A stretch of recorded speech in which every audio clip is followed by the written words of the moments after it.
We are atoms. And we're going to tell you about John Dalton's atomic theory. But first, we're going to talk a bit about the man himself. John Dalton. John Dalton was born in Eaglesfield, England, UK on September 6, 1766. Sadly, he died at the age of 77 on July 27, 1844. Before he died, though, he made a contribution to the understanding of an atom.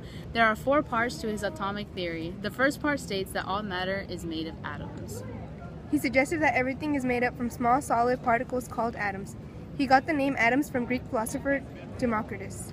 Part 2 states that all atoms of a given element are identical in mass and properties. This means that every atom of an element is identical to the other atom of the same element. We still use this part of Dalton's atomic theory today. Part 3 talks about compounds. Dalton suggests that a combination of 2 or more elements make a combination.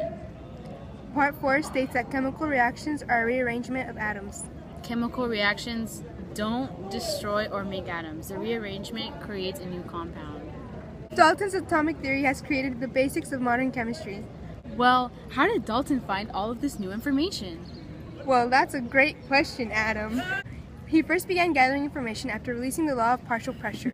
Didn't he want to know what gases he studied were made of?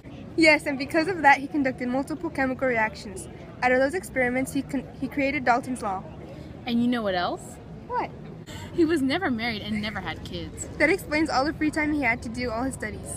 At least he won the Society's Royal Medal in 1826. His family was Quaker, a member of a Christian movement whose ideology was derived from a verse in the New Testament. At the age of 15, he helped his older brother Jonathan run a Quaker school in Kenda, Cumbria.